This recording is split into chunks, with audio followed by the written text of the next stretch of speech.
Saharadevi, a Bozeman author, will talk about her life-inspiring booklet, The Evolution Revolution, the first peaceful revolution in the world.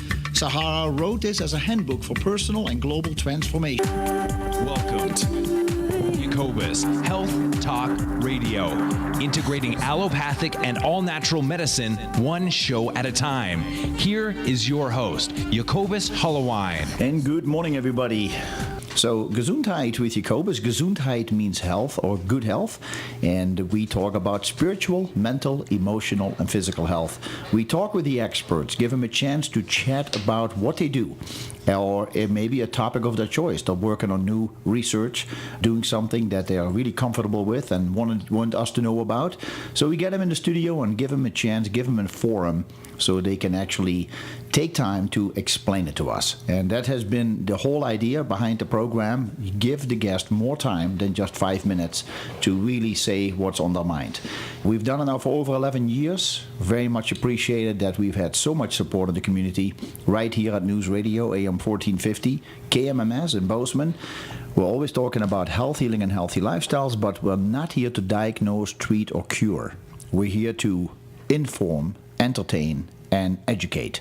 So once again, thanks for tuning in today to Gesundheit with Jacobus. I am your host, Jacobus Hollowine, Chuck Martel, making sure that we all look good, that we're all groomed, and that we have clean nails. And we have our guest, first hour and a half, Saharadevi. Let me tell you, Sahara, good morning to you. Good morning. I want to introduce you, give you the proper introduction so everybody knows who we're talking about.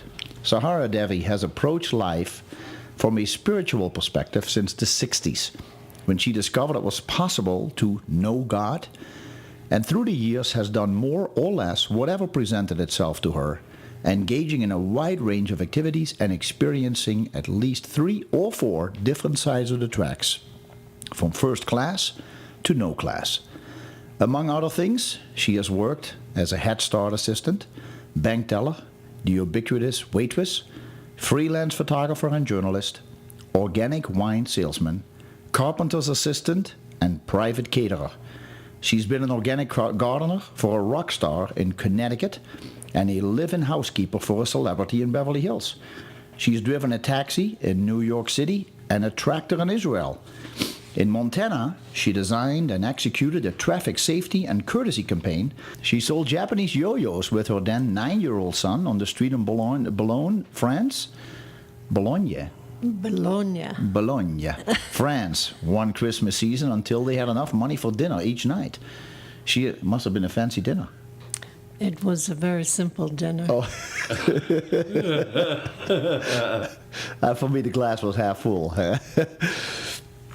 She slept in a sleeping bag on a marble floor in the Plaka in Athens, wrapped in a blanket in a hammock in the rain on Kauai, and in suites at the Peninsula Hotel, Hong Kong, and the Oberoi in New Delhi.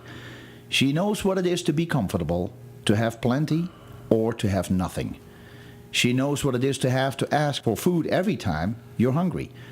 She knows what it is to ask for shelter from the cold at night, and to sleep on a couch in a public library during the day because you have nowhere else to go. And she knows what it is to be so broken that if some miracle doesn't save you, you have nothing to live for, the end of the rope. Her pursuit of consciousness has taken her repeatedly around the world until she was struck homeless in 1994 and understood she was on the journey of a lifetime. Thus began 13 years wandering the planet with no visible means of support, an unexpected sadhu. Whether or not the state I have arrived at conforms to any particular definition of enlightenment or liberation is of no consequence to me. While I possess less than many, I have more than most. Consciousness is the key. I have no fear. I am free, she is quoted as saying. She freelanced for the Good Times of Sedona, had a series of articles published in Yoga Scotland magazine, served as editor of Spiritual Impressions magazine in India, and edited the work of Swami Nishalananda in Wales. Her book of songs, psalms, and poems, called The Evolution Revolution, A Journey of Awakening, is in the collection at Poets House, New York City. Her memoir, Awake in the Dream, is awaiting publication. She is the creator of The Face of Love, portrait photography. The face we show to others, but never see ourselves. She currently resides in Bozeman, Montana. Having said all that and not giving out your telephone number, it's great to have you in the studio, Well, Sahara. let me just say, Jacobus, I wouldn't mind sharing my phone number, but I have limited minutes on my cell phone, so I have to be a little circumspect. Yeah, that's good. Well, thanks for being here today. Well, thanks for having me. You and I have run into each other so many times over the years, and it started way back when I worked at Montana Harvest back in 1994. And so you have been on an incredible journey, and it has always been fun to see you. And I very much respect you. I have read the book, The Evolution Revolution, pretty much twice. I really, for most of it, pretty much everything. I enjoy reading it. I love it. There's great thoughts, great feelings. Your wording, the way you describe it, it's an easy read, but at the same time, it's very deep. And I want to thank you for writing it. Thank you so much. Yeah, you're very welcome. It is an easy read. I like to think that it's simple and profound, because to me, the most profound understanding can actually be expressed in a very simple way. And if it can't, you're in trouble. Well, I don't think that anybody, I don't think there is nobody who would not enjoy the book. I don't think there's anybody who would not enjoy the book. Wow.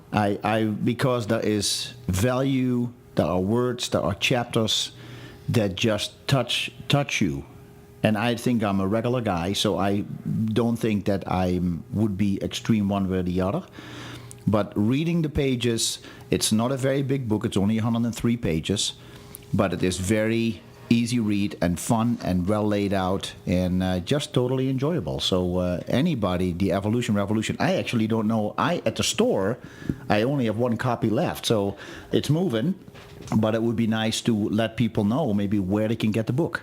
Oh, around town. It's at the Co-op. Okay. It's at the bookstore at MSU. All right. Your Place. Poor Richards carries it. Vargo's carries it. Uh-huh.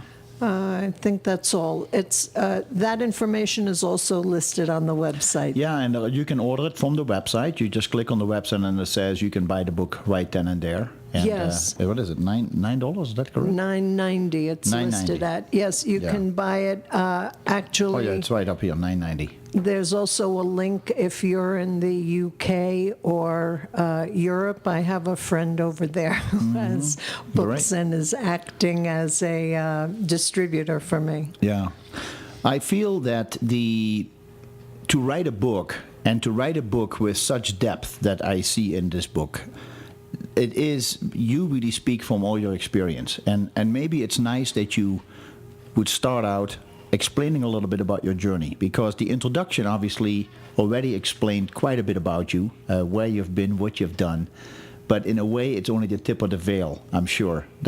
Every day, waking up to going to bed, you have had your battles, you've had your great moments, and to just describe, well, you have driven a taxi and you've been in India, you've been over there and in France.